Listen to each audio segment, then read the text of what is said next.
Star Citizen's Siege of Orison event has been to the live servers now for a full weekend, and the community's already weighing in. For some, it was a pretty epic experience, unrivaled by anything that they'd experienced before in Star Citizen. Mowing down baddies, driving tanks over baddies, what's not to love? Unfortunately though, for others, it was just the opposite, and you could count me in that group. Crashes, bugs, AI stuck in walls, or being unresponsive, basically, you know, the typical gamut of a Star Citizen fresh release. However, I'm not here to talk about the obviously bumpy start for Star Citizen's latest event. This is normal for a new event if you guys have been following Star Citizen in the past when they released stuff like Xenothreat and the Ninetales event. Instead, I wanted to weigh in on my thoughts about the event as a whole and provide some feedback for how I think it could be improved, because I definitely think that while this event was fun, it could definitely use some improvement. So first off, a Cliff Notes recap of the event to refresh some of your memories or to fill you guys in if you've not had a chance to participate in it yet, because it is important to understand how it's structured. I'm gonna try not to spoil things too much, but I guess this whole video is kind of a spoiler, so bit of a forewarning here, guys. So the event takes place on the gas giant of Crusader on a series of 4 new platforms near the cloud city of Orison. The narrative is that there was an arms show that was violently taken over by a large local crime syndicate called the Ninetales. The player is tasked with fighting their way through 3 main platforms defended by hordes of armed gang members to fight 3 mini-bosses and to complete a mini secondary objective where you have to deactivate a MacGuffin no-fly zone on each platform. It's kind of like this device you find in a box that when it's turned off allows you to fly ships in the area. This will enable you to finally fly to the 4th and final platform where you're gonna fight the 2 final bosses. First is the second in command, and then finally the big bad himself. Each of these platforms has an increasing level of difficulty, and save for the last, must be approached via an on-rails shuttle system. So now that we're on the same page, let's move on to the point of this video. So to be clear and to start off here, the Siege of Orison is a big step forward for Star Citizen. The elaborately designed set pieces and narrative team have done some of their best work yet here. The obvious problem though, I'm sure is on all of your minds who've participated in the event so far or have any experience with Star Citizen, is the AI. So before I get into some more serious critiques of the structure of the event, I just want to get this one out of the way. The developers have made a great step forward in the recent patch with the netcoding, which enabled bigger servers and far more responsive AI than we've ever had in the past. But sadly, it's not been enough to really get them super responsive just yet. In the latest Jump Point, lead designer in charge of the event, Luke Presley, made it clear that CIG understands that the current situation isn't ideal. The objective was to test the latest tech, even if it falls short of perfect, so that we have some exciting new things to try, and they have a way of testing this tech on a larger scale in order for them to improve it, which is perfectly fine, and when framed in that light, I totally understand. He also later said that they hoped that the AI would be able to deal with ships, you know, with having rocket launchers and railguns and what have you, but it just wasn't ready for the event. So if you were hoping to see something like that, don't worry, it's eventually coming in later iterations of this event, which believe me, they've already said will happen. There will be improved versions of this new event going into the future. So with the obvious behind us, I want to move on to a more deeper dive into the problems with Siege of Orison that are on a more structural and conceptual level, regardless and separate from the AI not functioning because of the bad server tick rates. So to break this down in a more digestible way, I'm going to go over what the issues are first, and then I'm going to follow up with solutions. So it's going to sound like it's really bad. It's not. I just want to get the problems out first before we talk about how to fix it. So the core of the problem in my mind is both the pacing of the event and the structure of its objectives, and then how all of that is communicated to players participating. The problem begins from the start where, unlike conventional MMOs, where participants stack up at an entrance and go in together, players can go in at any time during the event.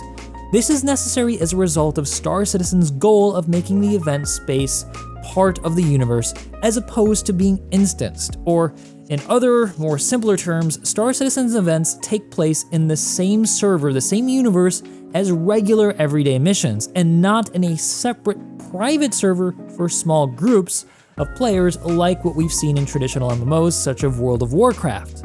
This, of course, is done to ensure that more people can participate, as not everyone may be able to make it to the entrance before the start of a potentially 3-hour-long event.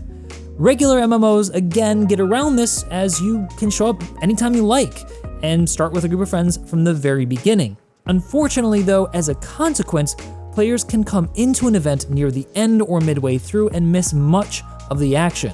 What's worse though is that this is not really well communicated even after you arrive on scene. So many players may not even be aware of the phase the event is in, and may be surprised and even disappointed when it suddenly and unceremoniously ends. And this really isn't a great feeling, especially after an hour of prep and travel you might have done to get a group of your friends together so that you could go and do this event. And the problems don't stop at the start, unfortunately, as another big issue in my mind is in the design structure of the objectives. Unlike in conventional MMOs where you may have a clearly communicated, easy to understand linear series of objectives to complete, Siege of Orison was designed from the start to not be strictly linear. In the designer's own words from the latest issue of Jump Point, "I'm a huge fan of not being told what to do in video games. I want to give players a goal and then just listen for the goal being completed. How they want to do this is completely their choice. If they want to play the mission normally and take out all the bosses, sure, go for it. If they want to make a suicide run for the barge, find the final IFFI, that's the turn off the no-fly zone thingy, guess the code, disable it, and end the mission without doing any of the other stuff, then congrats. I genuinely don't think anyone's going to be able to do that, but I'm willing to be proved wrong." Luke Presley then goes on to say, "There's the way we hope it will be played and the ways players will figure out for themselves that we could never have conceived of. Seeing people play either way makes us very happy. Even seeing players abuse the mission is valuable. It allows us to learn how to create better events in the future." So in short, what I think they're saying here is that they wanted to make the event be dynamic and replayable so that people could keep coming back and have a slightly different experience and still have fun. This in theory and in practice internally may have sounded and worked great. However, in practice, didn't quite work out the way I think they thought it would. Well, you do get groups moving together, making it easier for someone in the group to understand the progression. It all falls apart when people start to break off into smaller groups and do their own thing. It's worth noting here that I think smaller groups attacking an objective isn't inherently bad. It's just that because of the lack of communication on screen or vocal communication between participants, it's rare that you actually know what anyone else is doing once they leave your sight. This can result in you retreading the same ground as somebody else, prolonging the event unnecessarily. Worse though, it can result in objectives being unexpectedly completed without newer players even knowing what's going on. This seems to be the case often when I've played, where there's a mix of first-timers and experienced players who tend to just sprint ahead past the AI that aren't really working very well, but I don't know if they would actually even be able to stop you from doing that, even functioning well, and completing objectives before new players even get their bearings. This has the unfortunate effect of not only making players feel like they're missing out, but like they have to rush through the event without really taking the time to enjoy it. It becomes a sprint to the finish, a race. This left me personally with a sense of frustration, like I wasn't really contributing or even participating in the event. This issue is even further exacerbated by how players can actually jump ahead to the next platform before the first one's even been completed, and this can really start to confuse things and really separate the group out way beyond visual range. The objectives themselves are also not without fault. While killing bosses is a classic cornerstone of any MMO, the way Siege of Orison does it is unfortunately rather unceremonious. This may come down to their spawns being random in order to mix the events up for replayability, but I think it's more about the presentation. Well, they have a unique voice line and, well, unique voice lines, and they wear unique armor that you can loot.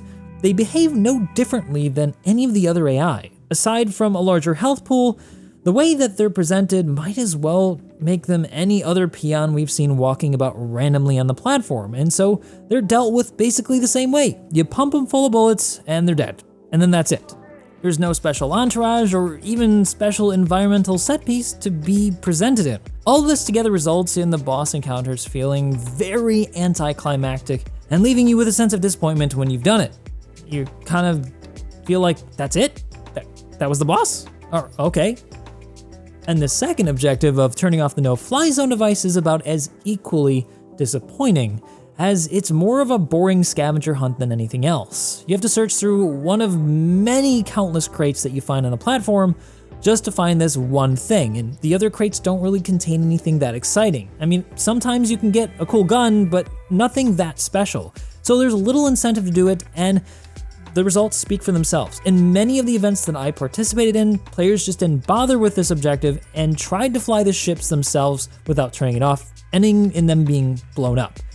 Or they just moved on to another platform or gave up. And so the events tended to stall here. Despite all this, I did have fun with the event on several occasions. There were a lot of hiccups, but playing Siege of Orison, especially when I organically grouped up with a random group of players, really started to show how fun and exciting Star Citizen can be. I really think that if they improve this event, it really could make it an experience that other people from other games will want to come check out. So let's talk about then how all of this can be improved, because I think there are several things that they can do without going too overboard with introducing new game mechanics to make the next iteration of Siege of Orison way more fun. So first is the way that players enter the event. While I don't think that instances will work for Star Citizen, the way it begins could still be improved. There should be a bit of a build-up before players are allowed to go over to the event area with, say, Special Agent Dooley saying over the global comms that, hey, this event is about to start in an hour, get ready, come on over to Orison. During that time, there shouldn't be any shuttles going to the event area, so that initially the group is gathering in that area where you get onto the shuttle, and this gives a chance for newer players to organically talk to and group up with more experienced players in the game. This will hopefully create a clearly set front line for people to follow once the event begins and they go in together, so that progression is easier to understand. Next, an on-screen UI to communicate a series of objectives would go a long way to helping players understand where the event currently is if they get in a little bit late. And this UI should pop up way before you get there, so that you know before you get there that the event is halfway over or about to end, so that way you don't waste your time. If possible, an in-game temporary comm channel for this event would also be really great to improve communication across the vast platforms that many people are unable to see each other on. So this way, people don't waste their time. They can tell each other what they're doing, and it could feel like everyone's working together, which is how I think it probably should feel. Following that, I think that the sequence of events needs to be a little bit more linear to keep things more comprehensible and clear, and to give players a chance to participate in the main objective and the secondary objectives so they feel like they're making a difference. This can begin by locking the next platform until the no-fly zone is disabled and the platform boss is defeated. However, I think the secondary objectives could also be improved to give more smaller groups a chance to feel like they're contributing. Instead of tasking players to find and deactivate a single randomly placed no-fly zone device, they should have many more of these and easier to find locations to be disabled in order to complete the objective. Further, these areas should be more heavily defended with a greater presence or density of AI in that particular area. This will more intuitively communicate their locations in a logical way and will give a greater sense of accomplishment when players complete the objective. The secondary objective should also, I think, be linked to the boss of the platform to make the fight feel a little bit more meaningful and exciting. Perhaps after disabling, say, 3 of those no-fly zone devices, the final device is revealed with the boss's location, who is guarding it with an even more impressive retinue of cronies to defend it. To keep things replayable, the environmental design team could prepare 3 possible locations for this fight to take place, so that different groups scattered about the platform have a chance to be near the objective when it appears, so that they can perhaps get a better chance at the kill. Because inevitably, somebody's going to be closer than somebody else, and so you need to kind of make it a bit more random. It would also improve the ceremony of the occasion if these locations were arranged to be clearly defensible strong points that the AI would use to greater effect. Perhaps they may even have AI-operated anti-infantry turrets to raise the stakes and make them harder to take. If possible, during this time, it would also be nice to see the spawn closets on the platforms shut off. save for the ones near the main objective, so that players will be drawn to the final area. This will give players a sense of progression, as the AI have stopped coming, so you get a sense that you've defeated the ones on the platform, and now you have to go to the final area to kill the big bad. And when this happens, it should be very clearly communicated, perhaps with a boss voice line over the comms channel saying, hey, I'm here, come defeat me, you guys suck, or whatever, and give the players also a UI waypoint so that they know where to go on the platform. This structure should then be repeated with greater difficulty for the 2 other platforms until the greatest difficulty is finally achieved at the very epic end set piece at the 4th and final platform. It should be here and in the future that we encounter maybe even AI anti-infantry weapons and perhaps even greater densities of LMG AI and perhaps even sniper rifle AI to really make things difficult. The important thing here is that it needs to feel much more epic and difficult than any of the other platforms before it. Finally, while the environmental design is fantastic, I would love to see a bit more room made for vehicles like Cyclone TR, Spartans, and tanks that are actually already on the platforms so that they can be driven across the platform, maybe only on the last one where they're located. This could also give the designers a chance to place AI-operated defensive vehicles in the future when that tech comes online, which would make the last stage of this event way more epic, because you're gonna have to kill all these tanks and stuff. I mean, that would be really, really cool to see, don't you think? But now I'm starting to go up on a wish list of things that we just don't have in the game, and that's not really where I wanted to go with this video because it could really just go on forever. So, what do you guys think? What are some things that you would like to see improved in the future? I'm sure there are things I'm forgetting here that I would have loved to have mentioned. Like, for example, it'd be kind of cool to change the tone of the platforms a little bit. Maybe one of them is an industrial platform instead of the really beautiful scenic ones, just to mix it up. I don't know. I want to know your thoughts. Leave them down below. CIG definitely reads them. Maybe we'll see some of these implemented in the next iteration when it comes online, maybe later this year or early next year. That's usually what they do with these events. They iterate on them and then we see them again. So anyway, I've been Morphologist. If you guys like this video and you want to see more videos like these, let me know by doing what you know what to do. I mean, like, just the like and subscribe button and follow me on Twitch, maybe? All right, anyway, that's it for now. See you in the next one.